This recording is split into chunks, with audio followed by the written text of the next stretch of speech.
Pessoal, tudo jóia? Beleza. Bom, hoje vamos falar sobre amostragem. Falamos sobre a transformada de Fourier na última aula. Vamos falar agora sobre amostragem. A amostragem é muito usada em processamento de sinais, é útil para o processamento digital de sinais, quando você vai usar microprocessadores, FPGA, Arduino, DSP, Raspberry, né? Qualquer situação em que você queira fazer aquisição de sinais, você precisa fazer a amostragem, tá? Na prática, o que é a amostragem? Na prática, nós temos aqui, ó, um sinal contínuo no tempo, que é esse daqui, tá certo? E quando você amostra, basicamente você vai lá e pega alguns valores e transforma esse sinal num sinal discreto no tempo. E a captura desses valores tem um intervalo de tempo fixo de um para o outro, tá? Então isso é o processo de amostragem. Só que a hora de definir esse intervalo, a gente tem que tomar alguns cuidados. Por exemplo, nessa situação aqui, ó, que eu tenho um senoide em verde e eu quero fazer a amostragem dele. Então, se eu usar esse intervalo de amostragem, essa duração no tempo entre a captura de uma amostra e a outra, no final das contas eu vou ter o sinal em vermelho. Quando eu estiver lá no meu computador analisando lá no MATLAB ou no Python, né, eu vou ter na verdade o sinal em vermelho. E isso é um problema, porque esse sinal em vermelho ele não tem nada a ver com o sinal em verde. Então eu estava captando o sinal em verde, captei o sinal em vermelho, e na prática, muitas das vezes eu não vou saber que eu estou captando o sinal errado. Então, na verdade, foi um erro de amostragem, onde a partir desse erro criou-se o sinal vermelho, tá certo? Então isso é um problema, porque esse sinal vermelho ele não existe, ele é um falso sinal, que foi gerado a partir de um erro de amostragem. O que foi esse erro? A definição desse intervalo no tempo, tá bom? Beleza. Então, veja bem, vamos entender um pouco sobre isso, como evitar esse erro. Imagina esse sinal contínuo no tempo aqui, ó. Eu tenho uma frequência de 100 Hz, tá certo? Essa é a frequência fundamental dominante do meu sinal, tá? Então, o que vai acontecer? Se eu amostrá-lo a uma frequência de amostragem de 500 Hz, lembrando, o que é frequência de amostragem? A frequência de amostragem é 1 sobre esse intervalo de tempo aqui, ó. Então, o Fs é 1 sobre esse Tsão aí, ó. Tá? Então, quanto menor é esse intervalo aqui, maior é o Fs. Então, se eu amostro uma frequência de amostragem de 500 Hz, eu tenho um intervalo aqui em segundos de 1 dividido por 500. Tá? E aí, com isso, eu tenho essa representação. Tenho essa quantidade de pontos. E aí eu ainda consigo, se eu, se eu juntar, a minha internet está lenta, se eu juntar os pontos aqui, eu consigo um senoide. Vai ficar um senoide um pouco triangular, se eu uni-los com reta, né?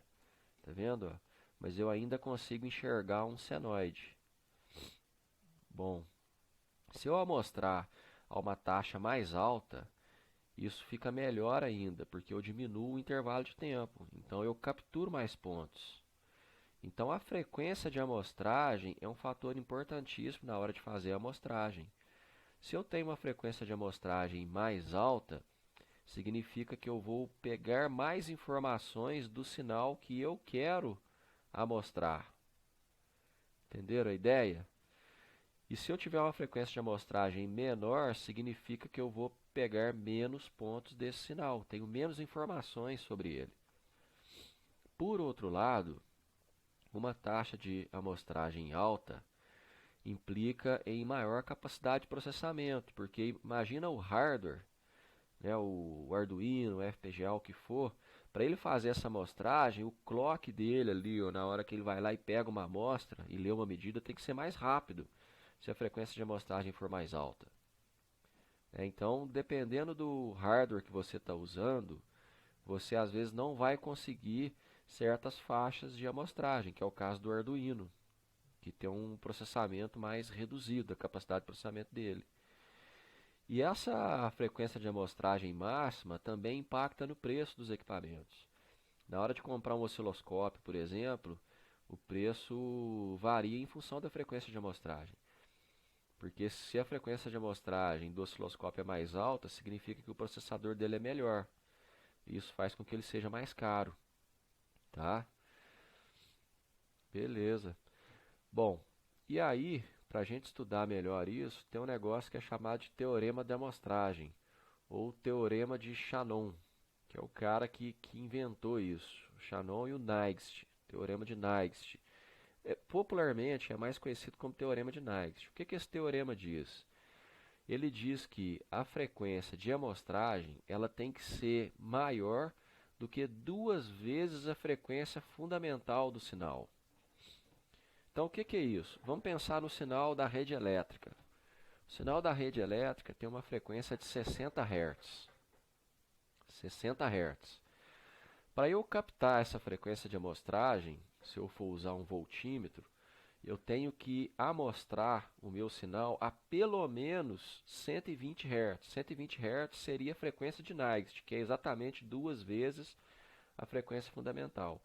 O ideal é eu amostrar valores acima de 120 Hz. Quanto mais acima, melhor, porque mais eu vou representar do meu sinal. Esse F0 também, ele pode ser entendido como a frequência máxima que eu quero representar. Então, vamos entender o seguinte, vamos pensar que eu estou fazendo aquisição de sinais de vibração mecânica, tá certo? Então, eu sei que no problema que eu estou analisando ali, me interessa frequências de até 500 Hz. Se me interessa a frequência de até 500 Hz, eu tenho que amostrar a pelo menos 2 vezes isso. Então, tem que amostrar 1000 Hz. Ou seja, em outras palavras, o espectro de frequência ele só vai existir até metade da frequência de amostragem. Então, se eu amostrei a 800 Hz, eu vou enxergar até 400. Acima de 400 eu não vejo, não aparece no meu sinal. Então, essa é a teoria de Nagst, tá? Então, no exemplo anterior, que a frequência do sinal era 100, eu teria que amostrar pelo menos a 200. Eu fiz um exemplo amostrando a 500 e um exemplo amostrando a 2000. Tá ótimo, atendi o teorema de Nagst, tá? E a recuperação única do sinal, ele depende da implantação de um filtro ideal, que na verdade é não realizável. Vamos entender por quê. Veja bem, esse é o sinal contínuo no tempo. Está aqui, é o sinal contínuo no tempo. O espectro dele vai ter essa banda, de menos B até mais B Hz. Tá? Então esse é o espectro dele. É como eu falei, imagina um sinal que tem banda de 400 Hz. Então ele vai de mais 400 a menos 400. É um espelho, lembra disso? Transformada de Fourier é um espelho. Então, se eu amostro com esse intervalo de amostragem, olha só, quer dizer que a frequência de amostragem é 1 sobre TS. Quando eu amostro com esse intervalo, é basicamente multiplicar isso por isso. O resultado é isso. Esse é o sinal amostrado, são esses pontos aqui, ó. Tá? No domínio da frequência, multiplicar é convoluir. Então, quando eu convoluo esse espectro com esse espectro, porque a transformada de Fourier do trem de impulso também é um impulso, e os impulsos estão defasados na frequência de amostragem, então se eu amostrei a 1000 Hz, eu vou ter um pulso em 1000, um pulso em 2000, um pulso em 3000 e assim por diante. Aí, o que vai acontecer? Quando acontece essa convolução, é como se tivesse um sinal passando dentro do outro. E quando esse sinal passa um dentro do outro, o que acontece é que esse espectro ele é replicado. Ele é replicado. E ele é replicado em cima da frequência de amostragem, dos inteiros da frequência de amostragem.